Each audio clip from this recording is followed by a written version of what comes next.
Económico de Infobae y está en comunicación con nosotros. Daniel, ¿cómo estás? ¿Qué tal? Buenas tardes, un gusto.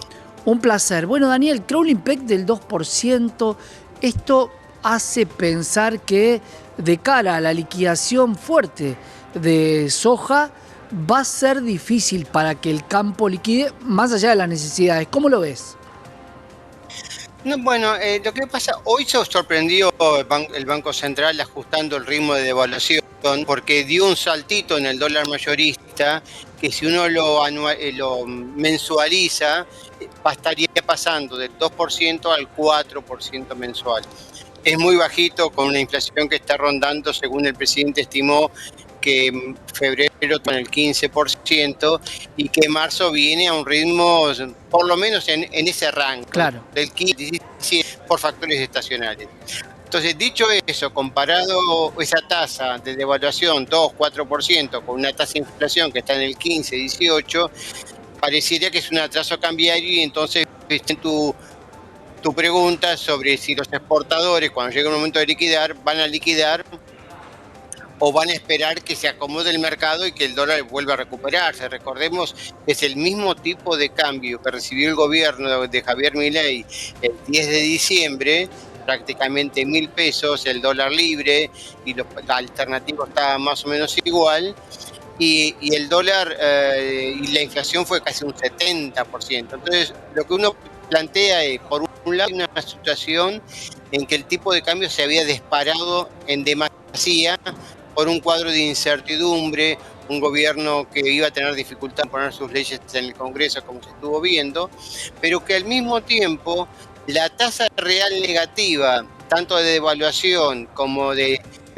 los ahorros o de las colocaciones financieras, chocó con que el dólar, que parecía que se iba a 1.255, recordás Santiago, Sí, claro. cuando fue el paro de la CGT el 24 de enero, y entonces uno dice, che, la tasa es negativa, pero si la convierto a dólares es positiva. Entonces uno no sabe si el exportador de soja va a hacer la cuenta en función de si liquida hoy y coloca la tasa del 100% anual, que es la tasa de referencia del Banco Central, si va a poder comprar más dólares a futuro, o si le conviene sentarse sobre la soja y esperar la liquidación. Esa es la incertidumbre que estamos viviendo en este momento, Y ¿no? de alguna manera, Daniel, crawling peg mata a exportador, sin lugar a duda. Y el punto es cuál será el equilibrio que hoy estás teniendo, pero qué va a pasar si vos, este crawling peg, que lo llevaste al 4, te están pidiendo que lo lleves al 8. ¿Por qué? Porque además no estamos hablando de que la soja está exenta de retenciones, por ende hay que descontar al tipo de cambio el impuesto de las retenciones que ya de por sí el campo lo tiene como un impuesto sumamente distorsivo, y si no tienen un acuerdo en el tipo de cambio es como que pierden por los dos lados, ¿no? Y te diría, Santiago, que pierde por un tercer lado también. Vos sabés que una de las novedades que introdujo... y aparte del precio, que una de las novedades que...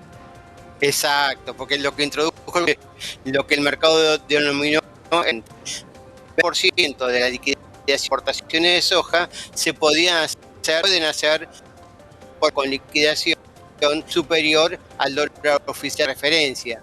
Pero de nuevo, el dólar financiero, que estaba en 1.200, también el dólar MEP bajó a 1.020, 1.015 en este momento. 1.015, Daniel. Bueno, ahí vos estás diciendo algo que si yo te lo preguntaba hace un mes acá en la pantalla de Canal E, ninguno de todos los analistas, nosotros dijimos, y era lógico, que baje un dólar con una inflación que iba por arriba del 20%. Para lo cual tiene que haber un factor externo, más allá del que sea, que la gente tiene que salir a vender sus dólares para cubrir gastos. Digo, ese factor externo sí o sí se llama crawling peg, porque lo veíamos viendo, con el 16% de caída en el tipo de cambio, más el 9% de tasa que te da este país, Argentina fue una tierra de muchos frutos para capitales extranjeros.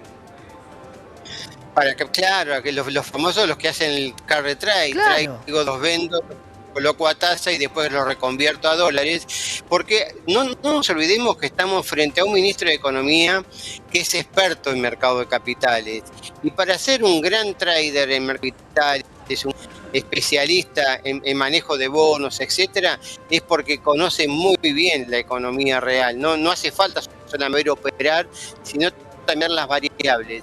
Y yo creo que en la cabeza del Caputo está primando algo que instaló allá por el siglo XVIII, principio del XIX, un economista, creo que era alemán, pero era un matemático, perdón, no un economista, que dijo: a los números hay que estrujarlos hasta que canten.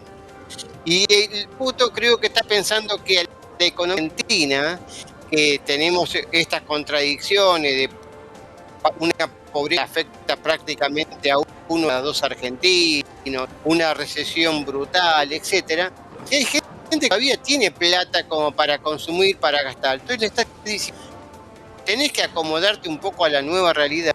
Está forzando lo que planteabas muy vago, que muchos están vendiendo dólares, venían, como se dice en el mercado, Claro. encanutados, como dólar ahorro frente a la incertidumbre, para pagar las cuentas que se han indexado mucho más rápido que sus ingresos. Más aún en el caso de trabajadores, de jubilados, no te digo de la mínima, pero los que están en sectores más acomodados, que cobran el equivalente a 4 niveles mínimos, ¿no?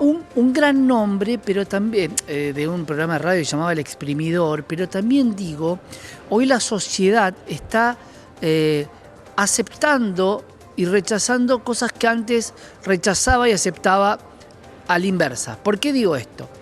Porque siempre se criticaba que los jubilados compraran dólares. Hoy los jubilados tienen que salir a vender esos dólares por este efecto exprimidor. Pero claro, en algún momento, cuando decíamos que en los diarios leíamos que el dólar ahorro era comprado por más de 1,5 millones de personas, entre los cuales había jubilados que prestaban las cuentas o que compraban ese dólar ahorro, decías, bueno, pero entonces tan mal no le va con la jubilación. Hoy el plan exprimir cada dólar del argentino no le resulta mal a la clase media. Eso es lo difícil de entender, Dani, cuando hubo gobiernos que perdieron porque no podías comprar dólares para irte al exterior. Y hoy hay un gobierno que te dice que si vos viajaste, y no importa cuál es el motivo, posiblemente pierdas un subsidio. Tal cual. O si tienes un auto que tiene una antigüedad menor a 5 años, o sea, Exacto. manifestaciones de riqueza que son compatibles con los ingresos declarados. Obviamente son en casos de la excepción. La regla es que más del 70% de los jubilados que cobran la mínima la están muy mal, pero siempre hay excepciones. Pero también hay excepciones en el caso del empresario pyme, etcétera, cual muchos ingresos no se han actualizado y otros, como te digo, tienen costos, las expensas, la patente del auto, los combustibles, las tarifas, que se han incrementado como si la población se hubieran acompañado ese proceso, y por lo tanto está forzando a ese desatesoramiento forzoso de dólares y está presionando la divisa. Pero como bien decís, Santiago, todo tiene un límite y pareciera que en momento eso se va a empezar. Y hay una situación que también hay algo que empieza o que va a empezar a jugar favorable. Los economistas tendemos a mirar todo comparado con un año atrás, pero el ajuste ya pasó respecto al año atrás. Entonces lo que ahora me importa es el marginal respecto al mes previo. Claro. El mes previo, aquel que tiene un ajuste por paritaria del 20% como se está en este momento, comparado con los ingresos de febrero, va a estar mejor. Por ende, febrero fue 15 y la esperada para marzo va a ser 17, con lo cual puede ir recortando un poquito esa brecha. Y lo mismo va a pasar con los jubilados. Reciben un aumento que es paupérrimo, que es malísimo, 8%, la tasa anualizada respecto atrás de que no llega al 120, 140% de aumento, pero con una inflación que está al 300. Pero cuando lo comparamos, el 28 que están cobrando en marzo con el nivel de jubilación en febrero, y va a tener una mejora real de casi 10 puntos. Claro. Eso es lo que va a empezar a mover lentamente la reactivación esperada. Y Dani, ¿te preocupa, que a mí me preocupa mucho, el índice de desempleo? Estados Unidos marca prácticamente su economía a través de la tasa de la FED y el índice de desempleo, los puestos que se generan. ¿Crees que vamos a una etapa donde, si bien estás exprimiendo los dólares de la clase media, también los está exprimiendo los dólares del empresario y de la empresa que está teniendo que sustentar con menos ventas la misma cantidad de empleados? ¿Crees que esto termina de alguna manera esta recesión en una pérdida de empleo importante en la Argentina? Es los que temen muchos economistas. Soy medio reticente a pensar en ese concepto porque el empleo argentino, sobre todo el empleo registrado, hace 10 años que no crece. Por lo tanto, no hay mucho margen para que las empresas puedan achicar la nómina. Si no podés subsistir, es probable que cierre, pero no hay margen, creo que, para el achicamiento. Y si, como te digo, en el mes a mes se pueden ver indicios de que se puede estar un poquito mejor, empezando porque ahora en marzo, abril empieza, sobre todo fin de mes, principio de abril, la liquidación de la cosecha gruesa, se le está dando un nuevo impulso a la minería y empieza a haber actividades que tienen efecto colateral sobre el comercio y el transporte, más los aumentos que están indexados por las nuevas paritarias.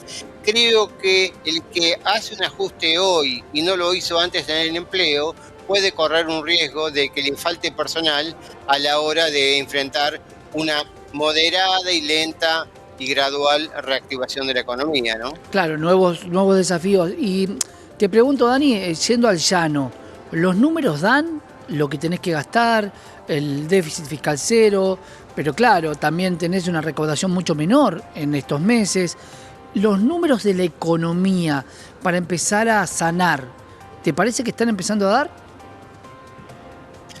Desde el punto de vista de la macroeconomía, claramente que sí. No es indudable que el gobierno, por un lado, puso en marcha la licuadora y también puso en marcha la motosierra. La licuadora es cuando comparamos los ingresos y los gastos del sector público comparado con la inflación, y ahí hay un ajuste brutal comparado con un año antes del 30 al 40%. Y la motosierra se ve cuando uno ve la asignación de cada gasto respecto del total que tenía el año pasado y el que tiene ahora, y ahí vas a encontrarte con la sorpresa que por lo menos lo que le pide el fondo al gobierno, que no achique el gasto social, que sea cuidadoso porque es un sector muy afectado, es que ese sector, a pesar de haber tenido una brutal caída de ingreso real, la participación de la masa de gastos en jubilaciones y pensiones más asignación universal por hijo en el gasto primario total del gobierno ha aumentado levemente. Lo que han caído son los subsidios, han caído las transferencias discrecionales a las provincias, ha caído la obra pública. Ahí es donde pasó realmente y está pasando la motosierra. Vamos a seguir monitoreando la economía. Daniel Estico, economista y editor de la parte económica de Infobae. Gracias por estar con nosotros y vamos a seguir. Tenemos un año muy largo para tratar de entender y de hacerles entender a los que nos escuchan un poco más de esta economía que parece una casa de electrodomésticos, licuadora, exprimidora, y no, es un país. Gracias, Daniel.